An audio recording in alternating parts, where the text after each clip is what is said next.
Dear friends, എല്ലാവർക്കും PSC പ്രസത്തിലേക്ക് സ്വാഗതം. ഇന്ന് നമ്മൾ 6ാം ക്ലാസ്സിലെ SCERT ന്യൂ സിലബസ് പ്രകാരമുള്ള ബേസിക് സയൻസിൽ നിന്നുള്ള രണ്ടാമത്തെ ചാപ്റ്ററാണ് പഠിക്കാൻ പോകുന്നത്. അപ്പോൾ നമ്മുടെ ചാനൽ ആദ്യമായിട്ട് കാണുന്ന ആരെങ്കിലും ഉണ്ടെങ്കിൽ ഒന്ന് സബ്സ്ക്രൈബ് ചെയ്ത് കാണുക. അതുപോലെ തന്നെ തൊട്ടടുത്തുള്ള ബെൽ ബട്ടൺ കൂടി എനേബിൾ ചെയ്ത് കഴിഞ്ഞാൽ നമ്മളിടുന്ന വീഡിയോസ് അപ്പോൾ തന്നെ നോട്ടിഫിക്കേഷനായിട്ട് നിങ്ങൾക്ക് ലഭിക്കുന്നതായിരിക്കും. നമ്മുടെ വീഡിയോകൾ ഇഷ്ടപ്പെട്ടാൽ ലൈക്ക് ചെയ്യാൻ മറക്കരുത്. അതുപോലെ നിങ്ങൾക്ക് വേണ്ടപ്പെട്ടവരിലേക്ക് ഒന്ന് ഷെയർ ചെയ്ത് കൊടുക്കുകയും ചെയ്യുക. അതുപോലെ തന്നെ കമൻറ്റ് ബോക്സിലിടുക. നിങ്ങൾ വീഡിയോ ഇഷ്ടപ്പെട്ടാൽ ലൈക്ക് ചെയ്യുക, ഇഷ്ടപ്പെട്ടില്ലെങ്കിൽ ഡിസ്ലൈക്ക് ചെയ്യുക. അപ്പോൾ നമുക്ക് ക്ലാസ്സുകളിലേക്ക് കടക്കാം. കാന്തിക ലോകത്തെ അത്ഭുതം എന്ന് പറയുന്ന രണ്ടാമത്തെ ചാപ്റ്ററാണ് നമ്മളിവിടെ പഠിക്കാൻ പോകുന്നത്. അപ്പോൾ ഇവിടെ ഒരു 2-3 ചിത്രങ്ങൾ തന്നിട്ടുണ്ട്. നമ്മൾ അത് ഒന്ന് പരിചിതമായ ചില വസ്തുക്കളാണ് നമുക്ക് ഇവിടെ തന്നിരിക്കുന്നത്. അപ്പം നമുക്ക് നോക്കാം. ഇത്തരം സാധനങ്ങൾ അടയ്ക്കുമ്പോൾ അവയുടെ അടപ്പ് പെട്ടെന്ന് ഒട്ടിച്ചേരുന്നത് നിങ്ങളുടെ ശ്രദ്ധയിൽപ്പെട്ടിട്ടില്ലേ? അപ്പോൾ ഇവിടെ ഒരു 1, 2, 3 സാധനങ്ങൾ തന്നിട്ടുണ്ട്. ഇതിൽ നമ്മൾ ഇവയൊക്കെ നമ്മളിപ്പോൾ മൊബൈലിൻ്റെ കവർ വാങ്ങുന്നു, അതെല്ലാം അതുപോലെ മറ്റ് ചില വസ്തുക്കൾ ഇതൊക്കെ നമ്മൾ ഒട്ടിക്കുമ്പോൾ എന്ത് ചെയ്യുന്നു? അത് വളരെ പെട്ടെന്ന് അടയുന്നുണ്ട്. അപ്പോൾ അതിനുള്ള എന്തുകൊണ്ടാണ് ഇങ്ങനെ സംഭവിക്കുന്നത്? ഒരു മൊട്ടുസൂചി ഇവയുടെ അടയ്ക്കുന്ന ഭാഗങ്ങളുടെ അടുത്ത് കൊണ്ടുവന്നാൽ എന്ത് സംഭവിക്കും? എന്തുകൊണ്ടാണ് ഇവ പെട്ടെന്ന് ഒട്ടിപ്പിടിക്കുന്നതെന്ന് ഊഹിച്ച് പറയാമോ? അപ്പം നമ്മുടെ ചാപ്റ്ററിൻ്റെ പേര് തന്നെ എന്താണ്? കാന്തിക ലോകത്തെ അത്ഭുതം എന്നാണ്. അതുകൊണ്ട് തന്നെ ഇതൊക്കെ എന്തുകൊണ്ടായിരിക്കാം? കാന്തങ്ങളുടെ സാന്നിധ്യം കൊണ്ടായിരിക്കാം ഇങ്ങനെയൊക്കെ സംഭവിക്കുന്നത്. നിങ്ങളുടെ വീട്ടിലും കാന്തം ഉണ്ടാകുമല്ലോ. നിങ്ങളുടെ ശാസ്ത്ര കിറ്റിൽ കാന്തങ്ങൾ ഉണ്ടോ? അവ എവിടെ നിന്നെല്ലാം ശേഖരിച്ചവയാണ്? അപ്പോൾ കേടായ ലൗഡ് സ്പീക്കറിൽ നിന്നാണ് ഞാൻ കാന്തം ശേഖരിച്ചതെന്ന് ഇവിടെ ഒരു കുട്ടി പറയുന്നുണ്ട്. അപ്പോൾ നമുക്ക് മനസ്സിലായി ലൗഡ് സ്പീക്കറിൽ എന്തുണ്ട്? കാന്തം ഉണ്ട്. ശാസ്ത്ര കിറ്റിലുള്ള ഒരു കാന്തം എടുക്കൂ. ഒരു സ്റ്റീൽ ജെംസ് ക്ലിപ്പ് അതിനോട് ചേർത്ത് വയ്ക്കൂ. കൈവിട്ടാൽ ക്ലിപ്പ് വീഴുന്നുണ്ടോ? ആ ക്ലിപ്പിൽ മറ്റൊരു ക്ലിപ്പ് ചേർത്ത് വയ്ക്കൂ. ഇങ്ങനെ എത്ര ക്ലിപ്പുകൾ തൂക്കി നിർത്താൻ കഴിയും എന്ന് നോക്കാം. അപ്പോൾ ഇതേപോലെ നമ്മളിതാ ഇവിടെ ചിത്രമൊക്കെ തന്നിട്ടുണ്ട്. അങ്ങനെ ക്ലിപ്പുകൾ തൂക്കി വെച്ചിരിക്കുന്ന ഒരു ചിത്രമാണ് ഇവിടെ തന്നിരിക്കുന്നത്. നമുക്കൊരു മത്സരമായാലോ? അതിനായി ശാസ്ത്ര കിറ്റിൽ നിന്ന് താഴെ പറയുന്ന സാമഗ്രികൾ എടുത്തു വയ്ക്കാനും പറഞ്ഞിട്ടുണ്ട്. അപ്പോൾ ഇനി നമുക്ക് നോക്കാം എന്തൊക്കെയാണ്. കാന്തം, ജം ക്ലിപ്പുകൾ, മൊട്ടുസൂചി, ആണി എന്നിവയാണ് ഇവിടെ പറഞ്ഞിരിക്കുന്നത്. ആദ്യം ജം ക്ലിപ്പുകളും കാന്തവും എടുത്തോളൂ. പിന്നെ ഒന്നിന് താഴെ മറ്റൊന്നെന്ന രീതിയിൽ മുകളിലത്തെ ചിത്രത്തിൽ കാണുന്നത് പോലെ ക്രമീകരിച്ച് നോക്കൂ. അങ്ങനെ മാല പോലെ ആക്കൂ. ഏറ്റവും നീളം കൂടിയ മാല ആരുണ്ടാക്കിയതാണ്? മാലയിൽ എത്ര ജം ക്ലിപ്പുകൾ ഉണ്ട്? ഒരു മാലയിൽ പലതരത്തിലുള്ള മുത്തുകൾ ഉണ്ടാവില്ലേ? ഇവിടെയും അതുപോലുള്ള പല നിറത്തിലുള്ള ജം ക്ലിപ്പും പിന്നെ ആണിയുമൊക്കെ ഉപയോഗിച്ചാലോ? ആരാണ് ഏറ്റവും ഭംഗിയുള്ള മാല ഉണ്ടാക്കിയതെന്ന് പരിശോധിക്കും. അപ്പോൾ ഇതൊക്കെ കുട്ടികൾക്കുള്ള വർക്കാണ് കൊടുത്തിരിക്കുന്നത്. കാന്തം ഉപയോഗിച്ച് ചില വസ്തുക്കളൊക്കെ ഉണ്ടാക്കാൻ പറഞ്ഞിട്ടുണ്ട്. അപ്പോൾ അവർക്ക് പല രീതിയിൽ കാന്തങ്ങൾ അവരുടെ കൈവശമുള്ള വസ്തുക്കൾ ഉപയോഗിച്ച് കാന്തങ്ങൾ ഉണ്ടാക്കുന്ന ആ ഒരു കാന്തം കൊണ്ടൊരു മാജിക് ഇവിടെ ഒരു കുട്ടി ഉണ്ടാക്കുന്നുണ്ട്. ക്ലാസ്സിലൊരു മാജിക് അവതരിപ്പിച്ചാലോ? ആ മാജിക്കിന് ആവശ്യമുള്ള സാധനങ്ങൾ പൂമ്പാറ്റയുടെ ചിത്രം, സേഫ്റ്റി പിൻ, കാന്തം, ചാർട്ട് പേപ്പർ എന്നിവയാണ്. അപ്പോൾ ഇവിടെ പൂമ്പാറ്റയുടെ ചിത്രം വെട്ടിയെടുത്ത ശേഷം അതിന് അടിവശത്തായി ഒരു സേഫ്റ്റി പിൻ പുറമേ കാണാത്ത വിധം കുത്തിവെക്കുക. അതൊരു ചാർട്ട് പേപ്പറിൻ്റെ പുറത്ത് വയ്ക്കുക. ചാർട്ട് പേപ്പറിൻ്റെ അടിയിൽ കാന്തം വെച്ച് ചലിപ്പിച്ച് നോക്കൂ. കാന്തം ചലിപ്പിക്കുന്നതിനനുസരിച്ച് പൂമ്പാറ്റ ചലിക്കുന്നില്ലേ? കാന്തം മാറ്റുമ്പോൾ എന്ത് സംഭവിക്കും? പൂമ്പാറ്റയുടെ ചിത്രത്തിന് പകരം മറ്റെന്തൊക്കെ ചിത്രങ്ങളാകാം? പരീക്ഷിച്ച് നോക്കൂ. അപ്പോൾ ഇത്തരം പരീക്ഷണങ്ങളെല്ലാം ഇത് കുട്ടികൾക്ക് നൽകിയിട്ടുള്ളതാണ്. ഇനി കാന്തം കൊണ്ടൊരു ചിത്രം. അപ്പോൾ ഇതൊക്കെ നമുക്ക് വേണ്ടാത്തവരുണ്ടെങ്കിൽ നമ്മൾ സ്കിപ്പ് ചെയ്ത് പോവുക. നമ്മൾ ഇതൊരു SCERT കംപ്ലീറ്റ് വായിക്കുന്നു. അതിൻ്റെ ഭാഗമായിട്ടാണ് നമ്മളിത് വായിച്ചു പോകുന്നത്. ഈ പരീക്ഷണങ്ങളൊക്കെ വായിക്കുന്നത് അത് ഓർക്കുക. അപ്പോൾ വേണ്ടാത്തവർ ഒന്ന് സ്കിപ്പ് ചെയ്ത് പോകണം കേട്ടോ. കാന്തം ഉപയോഗിച്ച് ചിത്രം വരച്ചാലോ? ഈ ചിത്രം വരയ്ക്കാൻ എന്തെല്ലാം വേണമെന്ന് നോക്കാം. ഒരു paper plate, acrylic paint, fabric paint, അതുപോലെ പോസ്റ്റർ കളർ 2-3 നിറങ്ങളിൽ, ചെറിയ ലോഹ ബോളുകൾ സൈക്കിളിൽ ഉപയോഗിക്കുന്നതാകാം, അല്ലെങ്കിൽ ജം ക്ലിപ്പുകൾ, അതുപോലെ കാന്തം ഇവയൊക്കെ ഉപയോഗിച്ചാണ് നിർമ്മിക്കുന്നത്. ഇവിടെ ഒരു കാന്തം ഉപയോഗിച്ച് ചിത്രം ഉണ്ടാക്കുന്നത്. വരച്ചു തുടങ്ങിയാലോ? അപ്പോൾ ഇതൊക്കെ വെച്ചിട്ട് വരയ്ക്കാനായിട്ട് വെച്ചിട്ടുണ്ട്. പ്ലേറ്റിലെ പല സ്ഥലങ്ങളിലായി വിവിധ നിറത്തിലുള്ള പെയിൻറ് തുള്ളികൾ ക്രമീകരിക്കുക. 4 5 ചെറിയ ലോഹ ബോളുകൾ പ്ലേറ്റിൽ വെച്ച ശേഷം പ്ലേറ്റിൻ്റെ അടിയിൽ വച്ച കാന്തം ചലിപ്പിക്കുക. ഇപ്പോൾ എന്ത് നിരീക്ഷിക്കുന്നു? ചില പാറ്റേണുകൾ പെയിൻറ്റിലൂടെ നീങ്ങുന്ന ബോളുകൾ ഉണ്ടാക്കുന്നില്ലേ? ചിത്രത്തിന് ബോർഡറുകൾ വരച്ച് ഭംഗിയാക്കൂ. ചിത്രങ്ങൾ കൈമാറി പരസ്പരം വിലയിരുത്തൂ. എല്ലാ വസ്തുക്കളെയും കാന്തം ആകർഷിക്കുമോ? നമുക്ക് പരീക്ഷിച്ച് നോക്കാം. അപ്പോൾ കാന്തം ആകർഷിക്കുന്നവയുമുണ്ട്, ആകർഷിക്കാത്തവയുമുണ്ട്. അപ്പോൾ കാന്തങ്ങൾ നമുക്കറിയാം പല വിധത്തിലുണ്ട്. കാന്തം ആകർഷിക്കുന്ന വസ്തുക്കളുണ്ട്, കാന്തം ആകർഷിക്കാത്ത വസ്തുക്കളുണ്ട്. അപ്പോൾ എങ്ങനെയാണെന്ന് നോക്കാം. ഏതെല്ലാം വസ്തുക്കളെ കാന്തം ആകർഷിക്കും? ശാസ്ത്ര കിറ്റിൽ നിന്ന് ലഭ്യമായ സാധനങ്ങൾ എടുത്ത് പ്രവർത്തനം ചെയ്യാനും പറഞ്ഞിട്ടുണ്ട്. അപ്പോൾ കാന്തം ആകർഷിക്കുന്ന വസ്തുക്കൾ ഏതൊക്കെയാണ്? അപ്പോൾ നമുക്കറിയാം പിന്ന് അതുപോലെ സൂചി, ഇങ്ങനെയൊക്കെ ഉള്ള വസ്തുക്കളിൽ കാന്തം പൈസ, ഇതിലൊക്കെ എന്താണ് കാന്തം ആകർഷിക്കുന്ന വസ്തുക്കളാണ്. ഇനി പ്ലാസ്റ്റിക്, പേപ്പർ ഇങ്ങനെയുള്ള വസ്തുക്കളിലൊന്നും കാന്തം ആകർഷിക്കുകയില്ല. അപ്പോൾ എന്തൊക്കെ വസ്തുക്കളാണ് കാന്തം ആകർഷിച്ചത്? എന്തൊക്കെ വസ്തുക്കളെയാണ് കാന്തം ആകർഷിക്കാത്തത്? കാന്തിക വസ്തുക്കളും അകാന്തിക വസ്തുക്കളും. അപ്പോൾ മാഗ്നറ്റിക് സബ്സ്റ്റാൻസസും ഉണ്ട്, നോൺ മാഗ്നറ്റിക് സബ്സ്റ്റാൻസസും ഉണ്ട്. അതിൽ നമ്മൾ കാന്തം ആകർഷിക്കുന്ന വസ്തുക്കളാണ് കാന്തിക വസ്തുക്കൾ എന്ന് പറയുന്നത്. അപ്പോൾ അതിനുദാഹരണം ചോദിക്കുകയാണെങ്കിൽ ഇരുമ്പ്, നിക്കൽ, കൊബാൾട്ട് തുടങ്ങിയവ കാന്തിക വസ്തുക്കളാണ്. അപ്പോൾ കാന്തിക വസ്തുക്കൾക്ക് ഉദാഹരണം ചോദിച്ചാൽ നമുക്ക് പറയാം ഏതൊക്കെയാണ്? ഇരുമ്പുണ്ട്, അതുപോലെ നിക്കലുണ്ട്, കൊബാൾട്ട്, ഇവയൊക്കെ എന്താണ്? കാന്തിക വസ്തുക്കൾക്ക് ഉദാഹരണമാണ്. കാന്തം ആകർഷിക്കാത്ത വസ്തുക്കളാണ് അകാന്തിക വസ്തുക്കൾ.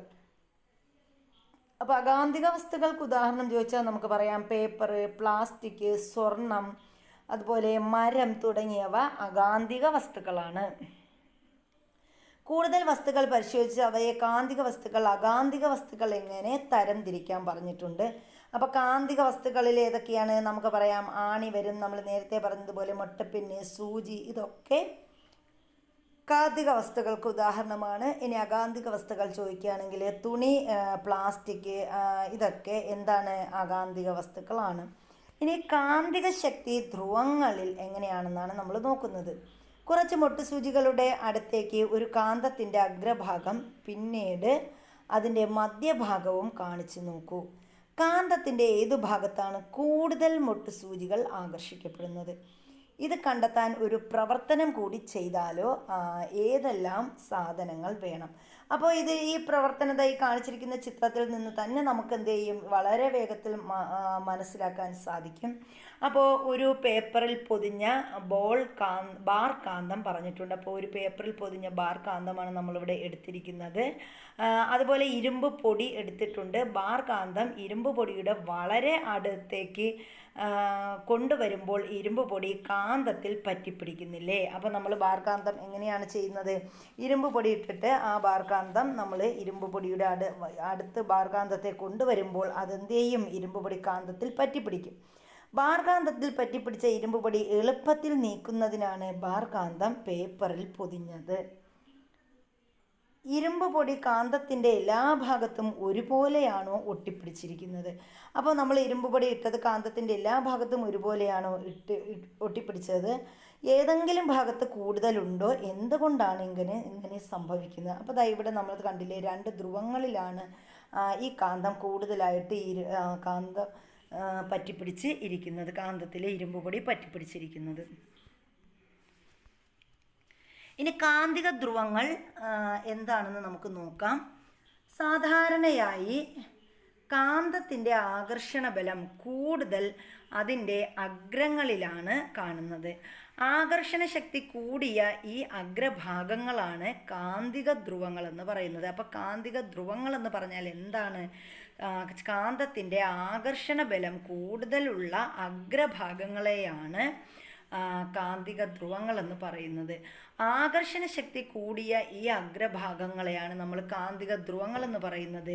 ഏതൊരു കാന്തം നമ്മൾ എടുക്കുകയാണെങ്കിലും ആ കാന്തത്തിന് എത്ര ധ്രുവങ്ങൾ ഉണ്ടായിരിക്കും? 2 ധ്രുവങ്ങൾ ഉണ്ടായിരിക്കും.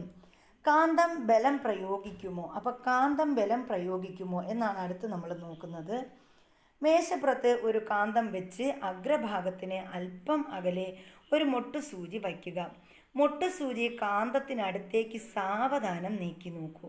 കാന്തത്തിന് സമീപമെത്തുമ്പോൾ മൊട്ടുസൂചിക്ക് എന്താണ് സംഭവിക്കുന്നത്? കാന്തം ബലം പ്രയോഗിക്കുന്നത് കൊണ്ടാണോ ഇങ്ങനെ സംഭവിച്ചത്? ചർച്ച ചെയ്യാനും പറഞ്ഞിട്ടുണ്ട്. അപ്പോൾ എന്താണ് കാന്തിക മണ്ഡലം എന്നിവിടെ പറഞ്ഞിട്ടുണ്ട്, അതുകൂടി നമുക്ക് പറയാം. കാന്തം പ്രയോഗിക്കുന്ന ബലമാണ് കാന്തിക മണ്ഡലം. കാന്തം പ്രയോഗിക്കുന്ന ബലമാണ് കാന്തിക ബലം. കാന്തത്തിന് ചുറ്റും കാന്തിക ബലം അനുഭവപ്പെടുന്ന പ്രദേശമാണ് കാന്തിക മണ്ഡലം. അപ്പോൾ കാന്തിക ബലം എന്താണെന്ന് നമ്മൾ പറഞ്ഞു. കാന്തം പ്രയോഗിക്കുന്ന ബലമാണ് കാന്തിക ബലം എന്ന് പറഞ്ഞു. അതുപോലെ കാന്തത്തിന് ചുറ്റും കാന്തിക ബലം അനുഭവപ്പെടുന്ന ആ പ്രദേശത്തിനാണ് നമ്മൾ എന്തെന്ന് പറയുന്നത്? കാന്തിക മണ്ഡലം എന്ന് പറയുന്നത്.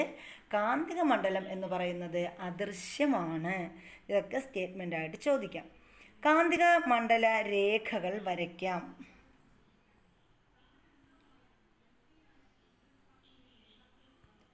കാന്തിക മണ്ഡലം എന്താണ് നിങ്ങൾ പഠിച്ചല്ലോ. അപ്പോൾ കാന്തിക മണ്ഡലത്തിൽ കാന്തിക ബലം അനുഭവപ്പെടുമെന്നും നമ്മൾ കണ്ടെത്തി.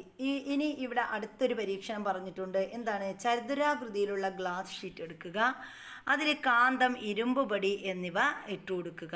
അപ്പോൾ ചതുരാകൃതിയിലുള്ള ഗ്ലാസ് ഷീറ്റ് ചിത്രത്തിൽ കാണുന്നത് പോലെ പുസ്തകങ്ങൾക്കിടയിൽ ക്രമീകരിക്കൂ. അതിനിടയിൽ ഒരു ബാർ കാന്തം വച്ച ശേഷം ഗ്ലാസ്സിന് പുറത്ത് ഇരുമ്പുപൊടി വിതറൂ. ആവശ്യമെങ്കിൽ ഗ്ലാസ് ഷീറ്റിൻ്റെ പുറത്ത് ചെറുതായി തട്ടിക്കൊടുക്കാം. എന്താണ് നിങ്ങൾ നിരീക്ഷിച്ചത്? അപ്പോൾ ഇരുമ്പുപൊടി പ്രത്യേക രീതിയിൽ ക്രമീകരിക്കപ്പെടുന്നില്ലേ? അപ്പോൾ നമ്മൾ ഈ കണ്ടതുപോലെ എന്താണ് ഇവിടെ ഈ ഇരുമ്പുപൊടി പ്രത്യേകിച്ച് ക്രമീകരിക്കുന്നുണ്ട്. ഇത് കാന്തിക മണ്ഡലത്തിൻ്റെ ഭാഗമാണ്. നിങ്ങൾ നിരീക്ഷിച്ച കാന്തിക മണ്ഡല രേഖകളെ ചിത്രീകരിക്കാനും പറഞ്ഞിട്ടുണ്ട്. കാന്തിക മണ്ഡലത്തിൽ കാന്തിക മണ്ഡല രേഖകളുണ്ട്. അപ്പോൾ ഈ കാന്തിക മണ്ഡലത്തിൻ്റെ പ്രത്യേകത അവിടെ എന്തുണ്ട്? കാന്തിക മണ്ഡല രേഖകളുണ്ട്. ഇവ രണ്ടും അദൃശ്യമാണ്. അപ്പോൾ ഈ കാന്തിക മണ്ഡല രേഖകൾ എന്താണ്? അദൃശ്യമാണ്. അതുപോലെ കാന്തിക മണ്ഡല രേഖകൾ എങ്ങനെ ചിത്രീകരിക്കാമെന്ന് മനസ്സിലായില്ലേ? അപ്പോൾ ഇതാണ് നമ്മൾ കാന്തിക മണ്ഡല രേഖകളുടെ ചിത്രീകരണം എന്ന് പറയുന്നത്. ഇനി കാന്തങ്ങളുടെ നിർമ്മാണമാണ് പറയുന്നത്. കാന്തങ്ങളുടെ നിർമ്മാണം. കാന്തിക വസ്തുക്കൾ ഉപയോഗിച്ചാണ് കാന്തം നിർമ്മിച്ചിട്ടുള്ളത്. അൽ നിക്കോ എന്ന ലോഹ സങ്കരമാണ് നമ്മൾ കാന്തം നിർമ്മിക്കാനായിട്ട് ഉപയോഗിക്കുന്നത്. അപ്പോൾ ഈ അൽ നിക്കോ എന്ന് പറഞ്ഞാൽ അതിൽ എന്തൊക്കെയാണ് ആ ലോഹ സങ്കരത്തിൽ ഉൾപ്പെടുന്നത്? അലൂമിനിയം, നിക്കൽ, കൊബാൾട്ട്, ഇരുമ്പ് എന്നിവയുടെ സങ്കരമാണ് അൽ നിക്കോ എന്ന് പറയുന്നത്. മറ്റു പല വസ്തുക്കളും കാന്ത നിർമ്മാണത്തിനായി ഉപയോഗിക്കുന്നു. സമേരിയം, കൊബാൾട്ട്, ഫറൈറ്റ് റബ്ബർ, നിയോഡിമിയം എന്നിവ കൊണ്ടുണ്ടാക്കിയ വിവിധ തരം കാന്തങ്ങൾ നിലവിലുണ്ട്. അപ്പോൾ നമ്മൾ പറഞ്ഞ അൽനിക്കോ കൂടാതെ മറ്റ് ഏതൊക്കെ തരത്തിലുള്ള കാന്തങ്ങളാണുള്ളത്? സമേരിയം, കൊബാൾട്ട്, ഫറൈറ്റ് റബ്ബർ, നിയോഡിമിയം എന്നിവ കൊണ്ടുണ്ടാക്കിയ വിവിധ തരം കാന്തങ്ങൾ ഇന്ന് നിലവിലുണ്ട്. ഇവയിൽ നിയോഡിമിയം കാന്തങ്ങൾ കൂടുതൽ ശക്തിയുള്ളവയാണ്. അപ്പോൾ ഇവയിൽ കൂടുതൽ ശക്തിയുള്ള കാന്തം ഏതെന്ന് ചോദിച്ചാൽ ഏതാണ്? നിയോഡിമിയമാണ് കൂടുതൽ ശക്തിയുള്ള കാന്തം. മണ്ണിലെ കാന്തിക വസ്തുക്കൾ. സ്കൂൾ ഗ്രൗണ്ടിലും പരിസരങ്ങളിലുമുള്ള മണ്ണിൽ കാന്തിക വസ്തുക്കൾ ഉണ്ടോ? ഇത് കണ്ടെത്തുന്നതിനൊരു പ്രവർത്തനം ചെയ്യാം. ഒരു പഴയ മ്യൂസിക് സിസ്റ്റത്തിൻ്റെ ലൗഡ് സ്പീക്കറിൽ നിന്നൊരു കാന്തം സംഘടിപ്പിക്കൂ. പഴയ സാധനങ്ങൾ ശേഖരിക്കുന്ന കടയിൽ നിന്ന് പഴയ സ്പീക്കർ ലഭ്യമാകും. ഗ്രൂപ്പുകളായി പ്രവർത്തനം ചെയ്യൂ. കാന്തം കട്ടിയുള്ള ഒരു പേപ്പറിൽ പൊതിഞ്ഞ് ഒരു കയറിൽ കെട്ടി മണ്ണിലൂടെ കുറച്ച് സമയം വലിച്ചുകൊണ്ട് നടന്ന ശേഷം പരിശോധിച്ചാൽ നമുക്ക് എന്താണ്? കാന്തത്താൽ ആകർഷിക്കപ്പെട്ട് പേപ്പറിൽ എന്തെങ്കിലും പറ്റിപ്പിടിച്ചിട്ടുണ്ടോ എന്ന് കാണാം. അപ്പോൾ അതിന് കാരണവും എന്താണ് എന്ന് ചോദിച്ചിട്ടുണ്ട്. അപ്പോൾ ഇവിടെ എന്താണ്? മണ്ണും ഇരുമ്പും കലർന്ന പദാർത്ഥത്തിൽ നിന്ന് ഇരുമ്പ് വേർതിരിക്കാൻ ഈ പരീക്ഷണത്തിൻ്റെ അടിസ്ഥാനത്തിൽ ഒരു മാർഗം നിർദ്ദേശിക്കാമോ? അപ്പം നമുക്കറിയാം ഈ മണ്ണും ഇരുമ്പും ചേർന്ന പദാർത്ഥങ്ങളുണ്ടെങ്കിൽ അതിൽ നിന്നാണ് നമുക്ക് എന്ത് ലഭിക്കുന്നത്? ഈ ഒരു പദാർത്ഥത, അതായത് മണ്ണും നമുക്ക് ഈ കാന്തം കലർന്ന വസ്തു വലിച്ചുകൊണ്ട് പോകുമ്പോൾ മണ്ണും ഇരുമ്പും കലർന്ന പദാർത്ഥത്തിൽ നിന്ന് നമുക്ക് എന്ത് കിട്ടും? ഇരുമ്പ് വേർതിരിച്ചെടുക്കാനാകും. ഇനി പല തരത്തിലുള്ള കാന്തങ്ങളുണ്ട്. കാന്തങ്ങൾക്കെല്ലാം ഒരേ ആകൃതിയാണോ? നിങ്ങളുടെ ശാസ്ത്ര കിറ്റിലെയും ലാബിലെയും കാന്തങ്ങൾ പരിശോധിക്കൂ. എല്ലാം ഒരുപോലെയാണോ? താഴെ കൊടുത്തിരിക്കുന്ന ചിത്രത്തിലുള്ളവയെല്ലാം പലതരത്തിലുള്ള കാന്തങ്ങളാണ്. ഇവ ആകൃതിയിൽ എങ്ങനെ വ്യത്യാസപ്പെട്ടിരിക്കുന്നു എന്ന് താരതമ്യം ചെയ്യാൻ. അപ്പോൾ ഇവിടെ പല ഷേപ്പിലുള്ള പലതരത്തിലുള്ള കാന്തങ്ങളാണ് ഇവിടെ തന്നിരിക്കുന്നത്. അപ്പോൾ നമുക്കൊന്ന് നോക്കാം. അപ്പോൾ ഏതൊക്കെ തരത്തിലാണ്? ഇവിടെ ലാടകാന്തം, ലാടയുടെ ആകൃതിയിലുള്ള ഒരു കാന്തമുണ്ട്. അതുപോലെ ബാർ കാന്തം, സിലിണ്ട്രിക്കൽ കാന്തം, പിന്നെന്താണ് കാന്തസൂചിയുടെ പോലുള്ള കാന്തമുണ്ട്, ഓവൽ കാന്തം, യു കാന്തം, പിന്നെന്താണ് ഡിസ്ക് കാന്തം, റിങ് കാന്തം. ഇങ്ങനെ വ്യത്യസ്ത രീതിയിലാണ് കാന്തങ്ങൾ ഉള്ളത്. അപ്പോൾ ആകൃതിക്കനുസരിച്ചാണോ ഇവയ്ക്ക് പേരുകൾ നൽകിയിരിക്കുന്നത്? അപ്പോൾ നമുക്ക് നോക്കാം. തെക്കും വടക്കും എന്താണെന്ന് നോക്കാം. ഒരു കാന്തത്തിന് 2 ധ്രുവങ്ങൾ ഉണ്ടെന്ന് മനസ്സിലാക്കിയല്ലോ. ഈ ധ്രുവങ്ങൾക്ക് മറ്റെന്തെങ്കിലും പ്രത്യേകതയുണ്ടോ?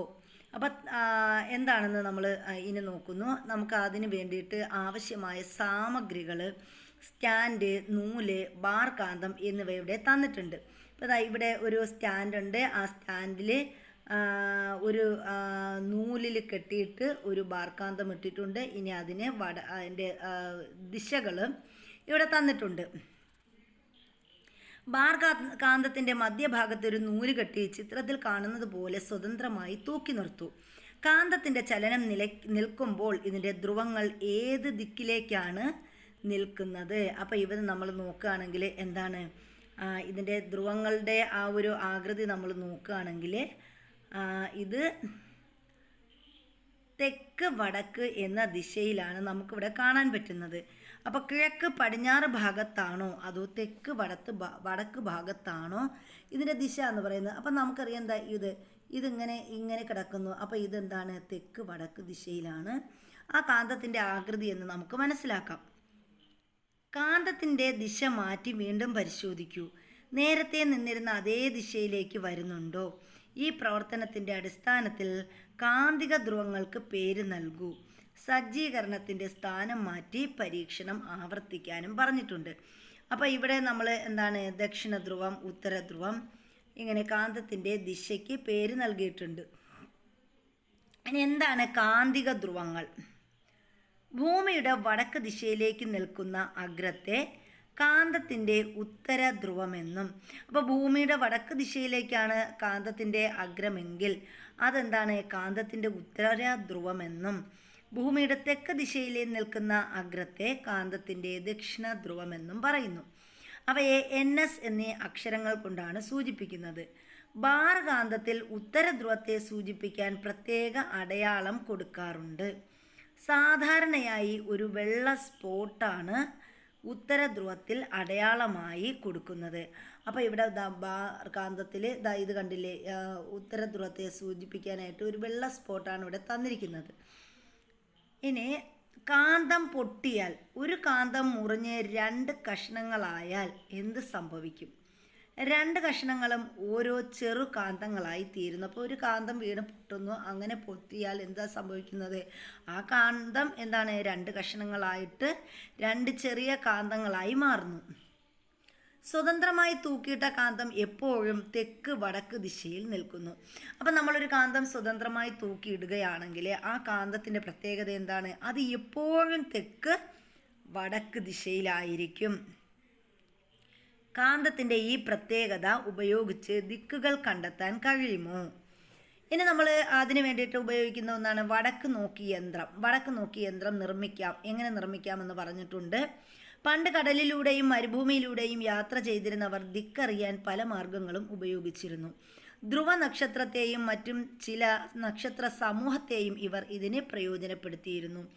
കാന്തത്തിൻ്റെ സവിശേഷത തിരിച്ചറിഞ്ഞതോടെ ദിക്കറിയാനുള്ള മാർഗം വളരെ എളുപ്പമായി. കാന്തത്തിൻ്റെ ഏത് സ്വഭാവമാവും ഇവർ പ്രയോജനപ്പെടുത്തിയിട്ടുണ്ടാവുക? കൂട്ടുകാരുമായി ചർച്ച ചെയ്യാനും പറഞ്ഞിട്ടുണ്ട്.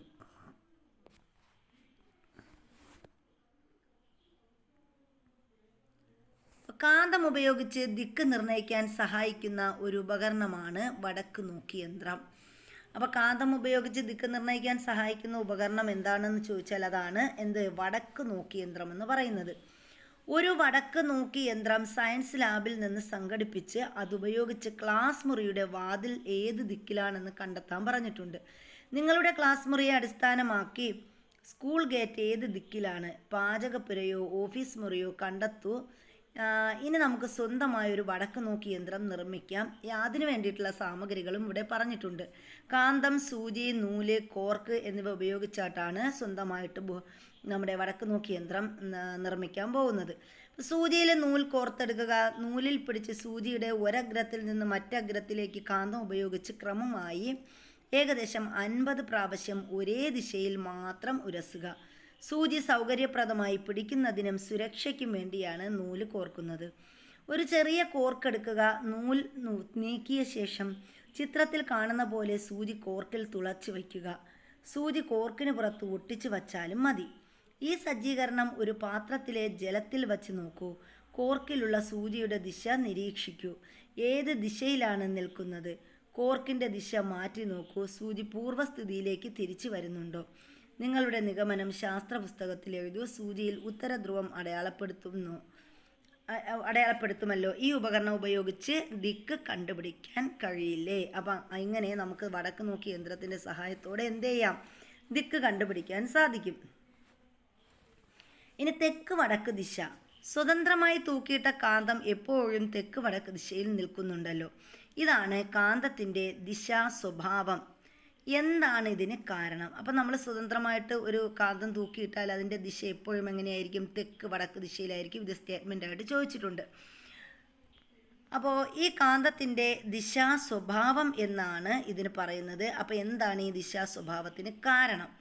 ഒരു കാന്തമെടുത്ത് സ്വതന്ത്രമായി തൂക്കിയിടൂ. ഈ കാന്തത്തിന് താഴെ മറ്റൊരു ബാർ കാന്തം കിഴക്ക് പടിഞ്ഞാറ് ദിശയിൽ വയ്ക്കൂ. തൂക്കിയിട്ട കാന്തം ഇപ്പോൾ ഏത് ദിശയിലാണ് നിൽക്കുന്നത്? തൂക്കിയിട്ട കാന്തത്തിൻ്റെ ദിശ മാറ്റി നോക്കൂ. വീണ്ടും കിഴക്ക് പടിഞ്ഞാറ് ദിശയിലേക്ക് വരുന്നുണ്ടോ? കാരണമെന്ത്? അപ്പം താഴെ വെച്ച കാന്തം മാറ്റി നോക്കൂ. തൂക്കിയിട്ട കാന്തത്തിൻ്റെ ദിശയിൽ വരുന്ന മാറ്റം എന്ത്? എന്തുകൊണ്ടാണ്? അപ്പോൾ നാം കാണാത്ത മറ്റൊരു കാന്തശക്തിയില്ലേ? തൂക്കിയിട്ട കാന്തത്തെ തെക്ക് വടക്ക് ദിശയിലാക്കുന്നത്? താഴെ കൊടുത്ത കുറിപ്പ് വായിച്ച് ചർച്ച ചെയ്യൂ. അപ്പം നമ്മൾ തൂക്കിയിട്ട കാന്തം എപ്പോഴും ഏത് ദിശയിൽ തന്നെയായിരിക്കുമെന്നാണ് നമ്മളിവിടെ പറഞ്ഞു വന്നത്. തെക്ക് വടക്ക് ദിശയിൽ തന്നെയായിരിക്കും. ഭൂകാന്തം. ഭൂമി ഒരു കാന്തമാണ്. ഈ ഭൂകാന്തത്തിന് ഒരു കാന്തിക മണ്ഡലമുണ്ട്. ഭൂകാന്ത ധ്രുവങ്ങൾ തെക്ക് വടക്ക് ദിശയിലാണ്. ഭൂമിയുടെ ഉത്തര ധ്രുവം ഭൂകാന്തത്തിൻ്റെ ദക്ഷിണ ധ്രുവമാണ്. ഭൂമിയുടെ ദക്ഷിണ ധ്രുവം ഭൂകാന്തത്തിൻ്റെ ഉത്തര ധ്രുവമാണ്. അതുകൊണ്ടാണ് സ്വതന്ത്രമായി തൂക്കിയിട്ട കാന്തം എപ്പോഴും തെക്ക് വടക്ക് ദിശയിൽ നിൽക്കുന്നത്. അപ്പോൾ ഭൂമി നമ്മൾ പറഞ്ഞു, ഭൂമി ഒരു കാന്തമാണ്. ഈ ഭൂകാന്തത്തിന് ഒരു കാന്തിക മണ്ഡലമുണ്ട്. ഭൂകാന്ത ധ്രുവങ്ങൾ തെക്ക് വടക്ക് ദിശയിലാണ്. ഭൂമിയുടെ ഉത്തര ധ്രുവം ഭൂകാന്തത്തിൻ്റെ ദക്ഷിണ ധ്രുവമാണെന്ന് പറഞ്ഞു. ഭൂമിയുടെ ദക്ഷിണ ധ്രുവം എന്താണ്? ഭൂകാന്തത്തിൻ്റെ ഉത്തര ധ്രുവമാണ്. അതുകൊണ്ട് സ്വതന്ത്രമായി തൂക്കിയിട്ട കാന്തം എപ്പോഴും തെക്ക് വടക്ക് ദിശയിൽ നിൽക്കുന്നു. ഇനി കാന്തങ്ങൾ അടുക്കുമ്പോൾ എന്താ സംഭവിക്കുന്നത്? ഒരു കാന്തത്തെ മറ്റൊരു കാന്തം ആകർഷിക്കുമോ? നിങ്ങളുടെ ഊഹം എന്താണ്? ചർച്ച ചെയ്യൂ, പരീക്ഷിച്ചു നോക്കൂ. അപ്പം നമുക്കറിയാം, ധ്രുവങ്ങൾ രേഖപ്പെടുത്തിയിട്ടുള്ള മറ്റ് 2 ബാർകാന്തങ്ങൾ എടുക്കൂ. ഒരു കാന്തം മേശപ്പുറത്ത് വയ്ക്കൂ. മറ്റേ കാന്തത്തിൻ്റെ ഒരു ധ്രുവം മേശപ്പുറത്തുള്ള കാന്തത്തിൻ്റെ പല ഭാഗങ്ങളിലേക്കായി വെച്ച് നോക്കൂ. എവിടെയെല്ലാമാണ് ആകർഷണമുള്ളത്? എവിടെയെല്ലാമാണ് വികർഷണമുള്ളത്? ധ്രുവങ്ങൾ മാറ്റി പ്രവർത്തനം ആവർത്തിച്ച് നോക്കും. അപ്പോൾ ഒരേ ധ്രുവങ്ങൾ ചേർത്ത് വയ്ക്കുമ്പോൾ ആകർഷിക്കുകയാണോ വികർഷിക്കുകയാണോ ചെയ്യുന്നത്? അപ്പം നമുക്കറിയാം, ഒരേ ധ്രുവങ്ങളാണെങ്കിൽ അവിടെ എന്താണ് വരുന്നത്? വികർഷണമായിരിക്കും. വിപരീത ധ്രുവങ്ങളാണെങ്കിൽ മാത്രമേ അവിടെ എന്ത് വരത്തുള്ളൂ? ആകർഷണം വരത്തുള്ളൂ. ചിത്രത്തിൽ കാണിച്ചിരിക്കുന്നത് പോലെ കാന്തങ്ങളെ ക്രമീകരിച്ച് പരീക്ഷണം രേഖപ്പെടുത്തൂ. നിരീക്ഷണ ഫലങ്ങൾ കൂട്ടുകാരുമായി പങ്കുവയ്ക്കാനും പറഞ്ഞിട്ടുണ്ട്. അപ്പോൾ ഇവിടെ ക്രമീകരണം എന്താണ്? നമ്മൾ ഒരേ ധ്രുവങ്ങളാണെങ്കിൽ, അടുത്ത് വരുന്ന ധ്രുവങ്ങളാണെങ്കിൽ അവിടെ എന്തായിരിക്കും? അവിടെ ഒരേ ധ്രുവങ്ങളാണെങ്കിൽ അത് വികർഷിക്കും. ഇനി വ്യത്യസ്തമാണെങ്കിൽ അവിടെ എന്തായിരിക്കും? അവിടെ ആകർഷണമായിരിക്കും. ആകർഷണവും വികർഷണവും നോക്കാം. വ്യത്യസ്ത കാന്തങ്ങളുടെ ഒരേ ധ്രുവങ്ങളെ സജാതീയ ധ്രുവങ്ങളെന്നും വ്യത്യസ്ത കാന്തങ്ങളുടെ വ്യത്യസ്ത ധ്രുവങ്ങളുടെ വിജാതീയ ധ്രുവങ്ങളെന്നും പറയുന്നു. അപ്പോൾ വ്യത്യസ്ത കാന്തങ്ങളെ നമ്മൾ ഒരേ ധ്രുവങ്ങളെ, വ്യത്യസ്ത കാന്തങ്ങളുടെ ഒരേ ധ്രുവങ്ങളെ എന്തെന്ന് പറയുന്നു? സജാതീയ ധ്രുവങ്ങളെന്നും വ്യത്യസ്ത ധ്രുവങ്ങളെ വിജാതീയ ധ്രുവങ്ങളെന്നും പറയുന്നു. സജാതീയ ധ്രുവങ്ങൾ വികർഷിക്കുകയും വിജാതീയ ധ്രുവങ്ങൾ ആകർഷിക്കുകയും ചെയ്യും. ഇപ്പോൾ ഒരേപോലെയുള്ളവയാണെങ്കിൽ അവർ വികർഷിക്കും. ഇനി വ്യത്യസ്ത രീതിയിലുള്ളവയാണെങ്കിൽ അത് ആകർഷിക്കും. താഴെ പറയുന്ന രീതിയിൽ കാന്തങ്ങളെ വച്ച് നോക്കൂ. ഓരോ സന്ദർഭത്തിലും ധ്രുവങ്ങൾ തമ്മിൽ ആകർഷിക്കുമോ വികർഷിക്കുമോ? കാരണം എന്തായിരിക്കും? അപ്പോൾ ഇവിടെ കാന്തത്തിൻ്റെ പൊതു സ്വഭാവങ്ങൾ. കാന്തത്തിൻ്റെ പൊതു സ്വഭാവങ്ങൾ കണ്ടെത്താനുള്ള വിവിധ പരീക്ഷണങ്ങൾ നടത്തിയല്ലോ. നിങ്ങളുടെ കണ്ടെത്തലുകൾ എന്തെല്ലാം? അപ്പോൾ ഇവിടെ കാന്തത്തിൻ്റെ പൊതു സ്വഭാവങ്ങൾ എന്തെല്ലാം എന്നാണ് ചോദിച്ചിരിക്കുന്നത്. കാന്തം കാന്തിക വസ്തുക്കളെ ആകർഷിക്കുന്നു. അപ്പോൾ അത് ശരിയാണ്. കാന്തം കാന്തിക വസ്തുക്കളെ ആകർഷിക്കുന്നു എന്നൊരു പൊതുവായ സ്വഭാവമാണ്. ഒരു കാന്തത്തിന് 2 ധ്രുവങ്ങളുണ്ട്. നമ്മൾ പറഞ്ഞു അതെ 2 ധ്രുവങ്ങളുണ്ട് എന്ന് പറഞ്ഞു, തെക്കും വടക്കും. അപ്പോൾ ഒരു കാന്തം നമ്മൾ തൂക്കിയിട്ടാൽ ഇനി ആ കാന്തം ഏത് ദിശയിലായിരിക്കും? എപ്പോഴും തെക്ക് വടക്ക് ദിശയിലായിരിക്കും എന്ന് നമ്മൾ പഠിച്ചു. അപ്പോൾ അതുപോലെ തന്നെ കാന്തത്തിൻ്റെ സജാതീയ ധ്രുവങ്ങളാണെങ്കിൽ അവ തമ്മിൽ വികർഷിക്കും. ഇനി വിജാതീയ ധ്രുവങ്ങളാണെങ്കിൽ അവ തമ്മിൽ ആകർഷിക്കും. ഇനി കാന്തത്തിൻ്റെ ചരിത്രത്തെക്കുറിച്ചാണ് നമ്മൾ പറയുന്നത്. ഏകദേശം 2500 വർഷങ്ങൾക്ക് മുമ്പ് ഗ്രീസിൽ മഗ്നീഷ്യ എന്നൊരു സ്ഥലം ഉണ്ടായിരുന്നു. അപ്പോൾ 2500 വർഷങ്ങൾക്ക് മുമ്പിൽ ഗ്രീസിലുണ്ടായിരുന്ന ഒരു സ്ഥലത്തിൻ്റെ പേരാണ് മഗ്നീഷ്യ. മാഗ്നസ് എന്ന പേരുള്ള ഒരു ആട്ടിടയൻ അവിടെ ഉണ്ടായിരുന്നു. അപ്പോൾ ഇവിടുത്തെ ഒരു ആട്ടിടയൻ്റെ പേരെന്താണ്? മാഗ്നസ് എന്നാണ്. ഒരു ദിവസം അദ്ദേഹം അഗ്രങ്ങളിൽ ഇരുമ്പ് ചുറ്റിയ തൻ്റെ വടി ഒരു പാറപ്പുറത്ത് വച്ചിട്ട് വിശ്രമിക്കുകയായിരുന്നു. വിശ്രമം കഴിഞ്ഞ് പാറപ്പുറത്ത് നിന്നും തൻ്റെ വടിയെടുക്കാൻ ശ്രമിക്കുമ്പോൾ ആട്ടിടയന് വിചിത്രമായ ഒരു അനുഭവമുണ്ടായി. ഇത് കേട്ടറിഞ്ഞ് ഗ്രാമത്തിലുള്ള ആളുകൾ മുഴുവൻ അവിടേക്ക് ഓടിയെത്തി. അപ്പോൾ അയാൾക്കുണ്ടായ അനുഭവം എന്തായിരിക്കാം? അപ്പോൾ ഇവിടെ ഇതെന്താണ്?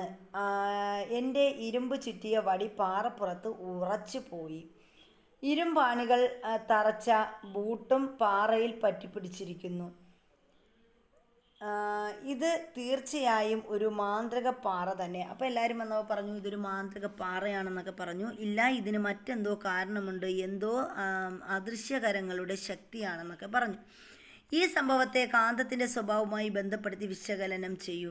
അപ്പോൾ ഇതിൻ്റെ യഥാർത്ഥ കാരണം എന്താണെന്ന് പിൽക്കാലത്ത് ശാസ്ത്രജ്ഞർ കണ്ടെത്തി. ഇത്തരം പാറകൾ ഇടയൻ്റെ കമ്പിനെ മാത്രമല്ല എല്ലാ കാന്തിക വസ്തുക്കളെയും ആകർഷിക്കും. ആട്ടിടയൻ്റെ പേരിനെ അനുസ്മരിച്ച് ഇത്തരം പാറകളെ മാഗ്നറ്റ് എന്ന് വിളിച്ചു. ഇത്തരത്തിൽ കാന്തശക്തിയുള്ള പാറകൾ ഉൾക്കൊള്ളുന്ന മലകൾ ഭൂമിയിൽ പല സ്ഥലത്തും ഉണ്ട്. അപ്പം ലോഡ് സ്റ്റോൺ എന്നറിയപ്പെടുന്ന ഈ പ്രകൃതിദത്ത ഇവയെ അറിയപ്പെടുന്ന പേരാണ് പ്രകൃതിദത്ത കാന്തങ്ങൾ. അപ്പോൾ പ്രകൃതിദത്ത കാന്തങ്ങൾ ഏതെന്ന് ചോദിച്ചാൽ അതിന് ഉദാഹരണം ചോദിച്ചാൽ എന്താണ്? ലോഡ് സ്റ്റോൺ ആണ് പ്രകൃതിദത്ത കാന്തങ്ങൾക്ക് ഉദാഹരണം. ഇനി സ്ഥിരകാന്തവുമുണ്ട്, താൽക്കാലിക കാന്തവുമുണ്ട്. ജം ക്ലിപ്പ് ഉപയോഗിച്ച് നാം മാലയുണ്ടാക്കിയില്ലേ? ആ പരീക്ഷണം ഒന്നുകൂടി ചെയ്തു നോക്കൂ. കാന്തത്തിൽ പിടിപ്പിച്ച ജം ക്ലിപ്പിൻ്റെ അഗ്രത്ത് മറ്റൊരു ജംക്ലിപ്പ് പറ്റിപ്പിടിക്കാൻ കാരണമെന്ത്? അതിന് കാന്തിക സ്വഭാവം ലഭിച്ചതുകൊണ്ടാണോ ഇങ്ങനെ സംഭവിച്ചത്? ബാർ കാന്തം മാറ്റുമ്പോൾ ജം ക്ലിപ്പിൻ്റെ കാന്തിക സ്വഭാവം നിലനിൽക്കുന്നുണ്ടോ? എന്തുകൊണ്ട്?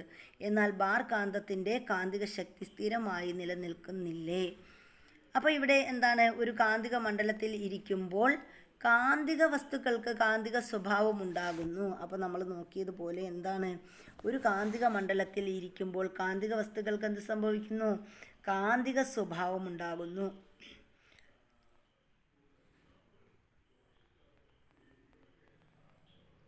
കാന്തിക മണ്ഡലം നീക്കം ചെയ്യുമ്പോൾ ഇവയുടെ കാന്തിക ശക്തി എന്ത് ചെയ്യും? നഷ്ടപ്പെടും. ജം ക്ലിപ്പ്, ആണി, മുട്ടുസൂചി ഇവ താൽക്കാലിക കാന്തങ്ങളായാണ് പ്രവർത്തിച്ചത്. പ്രകൃതിദത്ത കാന്തമായ ലോഡ് സ്റ്റോണും നിങ്ങൾ നേരത്തെ പരിചയപ്പെട്ട വിവിധ കാന്തങ്ങളും സ്ഥിരകാന്തങ്ങളാണ്. അപ്പോൾ സ്ഥിരകാന്തങ്ങൾക്ക് ഉദാഹരണം ചോദിച്ചാൽ ലോഡ് സ്റ്റോൺ എന്ന് പറയുന്നത് ഒരു സ്ഥിരകാന്തമാണ്. അതുപോലെ തന്നെ നമ്മൾ നേരത്തെ പരിചയപ്പെട്ട വിവിധ തരത്തിലുള്ള കാന്തങ്ങൾ ഇവയൊക്കെ എന്താണ്? സ്ഥിരകാന്തങ്ങളാണ്. സ്ഥിരകാന്തങ്ങളുടെ കാന്തിക സ്വഭാവം ദീർഘകാലം നിലനിൽക്കും. അപ്പോൾ സ്ഥിരകാന്തങ്ങൾക്ക് ഒരു പ്രത്യേകതയുള്ളതെന്ന് പറഞ്ഞാൽ ഇവയുടെ കാന്തിക സ്വഭാവം എന്ത് ചെയ്യും? ദീർഘകാലം നിലനിൽക്കും. കാന്തിക ശക്തി പരിശോധിക്കാം. കാന്തങ്ങൾ തമ്മിൽ കാന്തശക്തിയിൽ വ്യത്യാസമുണ്ടോ? കാന്തങ്ങളുടെ ശക്തി പരിശോധിക്കുന്നതിന് ഒരു പരീക്ഷണം ചെയ്യാം. അപ്പോൾ ആവശ്യമായ സാമഗ്രികൾ എന്തൊക്കെയാണ്? കുപ്പി, മണൽ, 1/2 ഇഞ്ച് PVC പൈപ്പ്, 2 കഷ്ണം അതുപോലെ 50 സെൻറ്റിമീറ്റർ 15 സെൻറ്റിമീറ്ററിലുള്ള 1/2 ഇഞ്ച് എൽബോ, നൂല്, blade, scale, double side tape, ഇതൊക്കെ വെച്ചിട്ട് ഇവിടെ ഒരു പരീക്ഷണം പറഞ്ഞിട്ടുണ്ട്. അതിൻ്റെ പ്രവർത്തനം ഇങ്ങനെയാണ്. കുപ്പിയിൽ മണലെടുത്ത ശേഷം ഒരു വലിയ PVC പൈപ്പ് കുപ്പിയിലെ മണലിൽ ഇറക്കി ഉറപ്പിച്ച് വയ്ക്കുക. എൽബോ ഉപയോഗിച്ച് ചെറിയ PVC പൈപ്പ് വലിയ പൈപ്പിൻ്റെ മുകൾ ഭാഗത്ത് ഉറപ്പിക്കുക. കുപ്പി മേശപ്പുറത്ത് വയ്ക്കുക. കുപ്പിയുടെ താഴെ ഭാഗത്ത് ചിത്രത്തിൽ കാണുന്നത് പോലെ കുപ്പിയോട് ചേർന്ന് സ്കെയിൽ നീളത്തിൽ വയ്ക്കുക. സ്കെയിലിൽ നീങ്ങാതിരിക്കാൻ ഡബിൾ സൈഡ് ടേപ്പ് ഉപയോഗിച്ച് ഒട്ടിക്കുക. സ്കെയിലിനോട് അടുത്ത് നിൽക്കുന്ന വിധം ചെറിയ PVC പൈപ്പ് ഒരു ബ്ലേഡ് കെട്ടി തൂക്കിയിടുക. ഒരു കാന്തം സ്കെയിലിൻ്റെ മറ്റേ അറ്റത്ത് നിന്ന് ബ്ലേഡിനടുത്തേക്ക് സാവധാനം നീക്കിക്കൊണ്ടുവരിക. ബ്ലേഡിൽ ആകർഷണം അനുഭവപ്പെടുമ്പോൾ കാന്തം നിൽക്കുന്ന സ്ഥാനം സ്കെയിലിൽ 1 ആക്കി രേഖപ്പെടുത്തുക. വ്യത്യസ്ത കാന്തങ്ങൾ ഉപയോഗിച്ച് പരീക്ഷണം ആവർത്തിക്കൂ. നിരീക്ഷണങ്ങൾ പട്ടികയിൽ രേഖപ്പെടുത്തൂ ഒക്കെ പറഞ്ഞിട്ടുണ്ട്. ഇനി ഇവിടെ ബ്ലേഡിൽ എന്തൊക്കെയാണ് നമ്മൾ പരീക്ഷണം നടത്തിയാൽ മാത്രമേ നമുക്കതിൻ്റെ ആ ഒരു ഡീറ്റെയിൽസ് എഴുതാൻ പറ്റത്തുള്ളൂ. അത് പരീക്ഷിച്ച് എഴുതേണ്ടതാണ്. ഇനി എൻ്റെ ശക്തി കുറയ്ക്കല്ലേ നോക്കാം. കാലപ്പഴക്കത്തിനനുസരിച്ച് കാന്തത്തിൻ്റെ ശക്തി കുറയുമോ? നിങ്ങളുടെ ഊഹം എന്താണ്? എന്തെല്ലാമായിരിക്കും അതിന് കാരണം എന്ന് പറഞ്ഞിട്ടുണ്ട്. അപ്പോൾ ഇവിടെ എന്താണ്? എടുത്ത് എറിയുമ്പോൾ കാന്തം നമ്മൾ എടുത്ത് എറിയുമ്പോൾ അപ്പോൾ ഇവിടെ എന്താണ്? ചുറ്റിക കൊണ്ട് ശക്തമായി അടിക്കുമ്പോൾ, പിന്നെന്താണ്? അയ്യോ എന്നെ രക്ഷിക്കണേ, കൂട്ടിയിടിക്കുമ്പോൾ, അതുപോലെ ചൂടാക്കുമ്പോൾ, ഇങ്ങനെ കാന്തിക ശക്തി നിലനിർത്താൻ കാന്തങ്ങൾ അലക്ഷ്യമായി കൂട്ടിയിട്ട് സൂക്ഷിച്ചാൽ അതിൻ്റെ കാന്തശക്തി പെട്ടെന്ന് നഷ്ടപ്പെട്ടു പോകുമല്ലോ. അപ്പം നമ്മൾ കാന്തമൊക്കെ അലക്ഷ്യമായ രീതിയിൽ ഇട്ട് കഴിഞ്ഞാൽ എന്ത് ചെയ്യും? കാന്തശക്തി വേഗം നഷ്ടപ്പെടും. ഈ പ്രശ്നം എങ്ങനെ പരിഹരിക്കാം? ചിത്രം നിരീക്ഷിക്കൂ. കാന്തം സൂക്ഷിക്കേണ്ട രീതികൾ ഇവിടെ പറഞ്ഞിട്ടുണ്ട്. അപ്പോൾ ഇവിടെ കാന്തിക വസ്തു, അതുപോലെ നമ്മുടെ സ്റ്റോപ്പർ അല്ലെങ്കിൽ കാന്തിക വസ്തു. അപ്പോൾ ഇത് ഇവിടെ ഇത് പരീക്ഷണത്തിനായിട്ട് തന്നിട്ടുള്ളതാണ്. ഇനി കാന്തിക ശക്തി ബാർ കാന്തം നിലനിർത്താൻ എന്താ ചെയ്യേണ്ടത്? ബാർ കാന്തങ്ങൾ എങ്ങനെയാണ് സൂക്ഷിച്ചിരിക്കുന്നത് നോക്കാം. ബാർ കാന്തം ജോഡികളായാണ് സൂക്ഷിച്ചിട്ടുള്ളത്. വിജാതീയ ധ്രുവങ്ങൾ ഒരേ വശത്താണോ വരേണ്ടത്? 2 ബാർ കാന്തങ്ങൾക്കിടയിൽ എന്താണ് വയ്ക്കേണ്ടത്? കാന്തത്തിൻ്റെ അഗ്രങ്ങളിലോ? നമുക്കറിയാം ഇത് വിജാതീയ ധ്രുവങ്ങൾ തമ്മിലാണ് എന്ത് ചെയ്യുന്നത്? ഒരേ വശത്താണോ വരേണ്ടത് എന്ന് ചോദിച്ചാൽ വിജാതീയ ധ്രുവങ്ങൾ തമ്മിൽ ആകർഷിക്കും, സജാതീയ ധ്രുവങ്ങൾ തമ്മിൽ വികർഷിക്കുമെന്ന് നമ്മൾ പറഞ്ഞു. 2 ബാർ കാന്തങ്ങൾക്കിടയിൽ എന്താണ് വയ്ക്കേണ്ടത്? യു കാന്തത്തെ എങ്ങനെയാണ് സൂക്ഷിക്കുന്നത്? മറ്റ് കാന്തങ്ങൾ സൂക്ഷിക്കുന്ന രീതികളെക്കുറിച്ചും അന്വേഷിക്കൂ. നിങ്ങളുടെ കണ്ടെത്തലുകൾ ശാസ്ത്ര പുസ്തകത്തിൽ എഴുതാനും പറഞ്ഞിട്ടുണ്ട്. ഇനി വൈദ്യുത കാന്തത്തെക്കുറിച്ചാണ് നമ്മൾ പറയുന്നത്. വൈദ്യുതി ഉപയോഗിച്ച് കാന്തം നിർമ്മിക്കാൻ കഴിയുമോ? എന്തെല്ലാം സാധനങ്ങൾ വേണം? അപ്പോൾ ഇവിടെ 9 വോൾട്ടിൻ്റെ ഒരു ബാറ്ററി, കണക്ടർ, കവചിത ചെമ്പുകമ്പി, പച്ചിരുമ്പാണി, മൊട്ടുസൂചി ഇവയൊക്കെ വെച്ചിട്ടാണ് നമ്മൾ എന്തുണ്ടാക്കുന്നത്? വൈദ്യുത കാന്തം നിർമ്മിക്കുന്നത്. ചിത്രത്തിൽ കാണിച്ചിരിക്കുന്നത് പോലെ കവചിത ചെമ്പുകമ്പി ഒരു പച്ചിരുമ്പാണിയിൽ ചുറ്റുക. കമ്പിച്ചുരുളിൽ എണ്ണം കൂടുതലുണ്ടാവാൻ, അതായത് കമ്പിച്ചുരുളിൻ്റെ എണ്ണം കൂടുതലുണ്ടാവാൻ ശ്രദ്ധിക്കുമല്ലോ. ചെമ്പുകമ്പിയുടെ 2 അഗ്രഭാഗത്തെയും ഇൻസുലേഷൻ കളയുക. ഈ അഗ്രങ്ങൾ കണക്ടർ ഉപയോഗിച്ച് ബാറ്ററിയുമായി ബന്ധിപ്പിക്കുക. ആണിയുടെ അഗ്രഭാഗം ഏതാനും മുട്ടുസൂചികളുടെ അടുത്തേക്ക് കൊണ്ടുവരൂ. നിരീക്ഷണ ഫലം ശാസ്ത്ര പുസ്തകത്തിൽ കുറിക്കൂ. ബാറ്ററിയുമായുള്ള ബന്ധം വിച്ഛേദിച്ച് നോക്കൂ എന്താണ് സംഭവിക്കുന്നതെന്ന്. അപ്പോൾ ഇനി നമ്മളിവിടെ പറയുന്നത് വൈദ്യുത കാന്തത്തെക്കുറിച്ചാണ് നോക്കാം. ചെമ്പ് കമ്പിയിലൂടെ വൈദ്യുതി കടന്നു പോകുമ്പോൾ അതിനു ചുറ്റും ഒരു കാന്തിക മണ്ഡലം രൂപപ്പെടുകയും ആണി കാന്തമായി മാറുകയും ചെയ്യുന്നു. അപ്പോൾ നമ്മൾ പറഞ്ഞതുപോലെ എന്താണ്? ചെമ്പ് കമ്പിയിലൂടെ വൈദ്യുതി കടന്നു പോകുമ്പോൾ എന്ത് സംഭവിക്കും? അതിനു ചുറ്റും ഒരു കാന്തിക മണ്ഡലം രൂപപ്പെടും. ആണി കാന്തമായി മാറുകയും ചെയ്യും. ഇതാണ് വൈദ്യുത കാന്തം എന്ന് പറയുന്നത്. ഇതിൻ്റെ കാന്തിക ശക്തി താൽക്കാലികമാണ്. അപ്പോൾ വൈദ്യുത കാന്തത്തിൻ്റെ കാന്തിക ശക്തി എങ്ങനെയാണ്? താൽക്കാലികമായിരിക്കും. വൈദ്യുതി പ്രവാഹം വിച്ഛേദിച്ചാൽ വൈദ്യുത കാന്തത്തിൻ്റെ കാന്തിക ശക്തി നഷ്ടപ്പെടും. ഇനി കാന്തം നിത്യജീവിതത്തിൽ നാം ഏതെല്ലാം സന്ദർഭങ്ങളിലാണ് കാന്തം ഉപയോഗിക്കുന്നത്? ഇവിടെ ചിത്രം തന്നിട്ടുണ്ട്. ചിത്രത്തിൻ്റെ സഹായത്തോടെ നമുക്ക് ഇവിടെ പലതരത്തിലുള്ള കാന്തങ്ങൾ തന്നിട്ടുണ്ട്. എന്തൊക്കെയാണ്? നമ്മൾ സ്ക്രൂ ഡ്രൈവറിൽ കാന്തം ഉപയോഗിക്കുന്നു. അതുപോലെ പല രീതിയിൽ നമ്മൾ കാന്തം ഉപയോഗിക്കുന്നതാണ് ഇവിടെ തന്നിരിക്കുന്നത്. മോട്ടർ,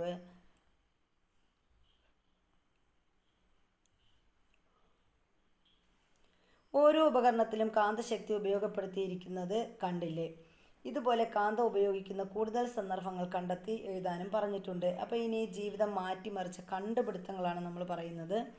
ഇവിടെ MRI എന്ന് പറയുമ്പോൾ മാഗ്നറ്റിക് റിസോണൻസ് ഇമാജിംഗ് മെഷീൻ, അതാണ് MRI എന്ന് പറയുന്നത്. മാഗ്നറ്റിക് റെസോണൻസ് ഇമാജിംഗ് മെഷീൻ, അതാണ് MRI എന്ന് പറയുന്നത്.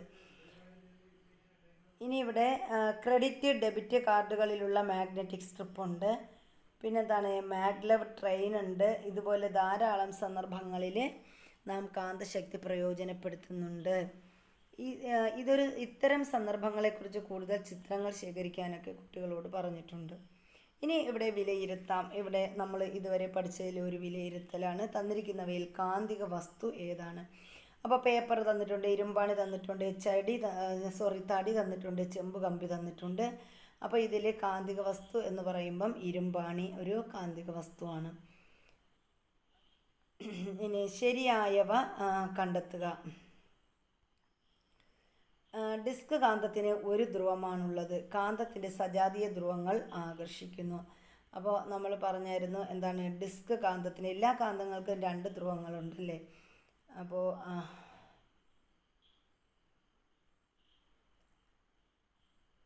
ഇനി കാന്തത്തിൻ്റെ സജാതീയ ധ്രുവങ്ങൾ എന്ത് ചെയ്യുന്നു? സജാതീയ ധ്രുവങ്ങൾ തമ്മിൽ വികർഷിക്കുകയാണ് ചെയ്യുന്നത്.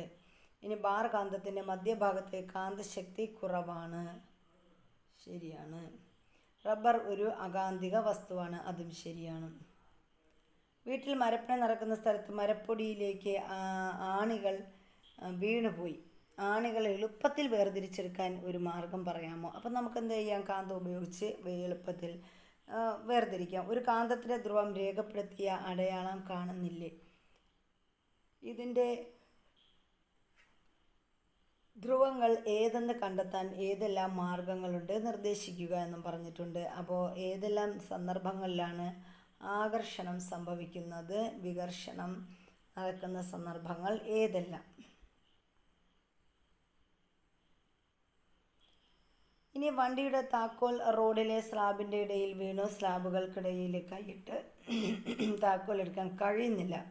സ്ലാബുകൾക്കിടയിലൂടെ താക്കോൽ കിടക്കുന്നത് കാണാം. സ്ലാബ് മാറ്റാതെ അതെടുക്കാൻ ഒരു മാർഗം നിർദ്ദേശിക്കാമോ? അതിന് നമുക്ക് എന്ത് ഉപയോഗിക്കാൻ പറ്റും? കാന്തം ഉപയോഗിച്ചെടുക്കാൻ പറ്റും.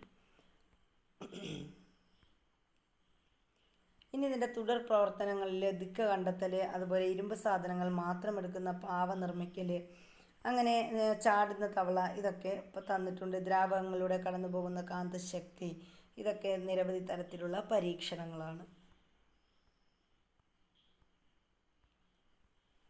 അപ്പോൾ നമ്മുടെ രണ്ടാമത്തെ ചാപ്റ്റർ വളരെ ചെറിയൊരു ചാപ്റ്ററായിരുന്നു. അപ്പോൾ നമ്മുടെ രണ്ടാമത്തെ ചാപ്റ്റർ കഴിഞ്ഞിരിക്കുകയാണ്. അപ്പോൾ നമ്മുടെ ക്ലാസ്സുകൾ ഇഷ്ടപ്പെട്ടിട്ടുണ്ടെങ്കിൽ ലൈക്ക് ചെയ്യാൻ മറക്കരുത്. വളരെ ചെറിയൊരു പാഠമാണ്. ഇതിൻ്റെ ക്വസ്റ്റ്യൻ ആൻസറൊക്കെ നമുക്ക് വഴിയെ നമ്മൾ ആഡ് ചെയ്യുന്നതായിരിക്കും. അപ്പോൾ എല്ലാവർക്കും നല്ലൊരു ദിവസം ആശംസിച്ചുകൊണ്ട് താങ്ക് യു.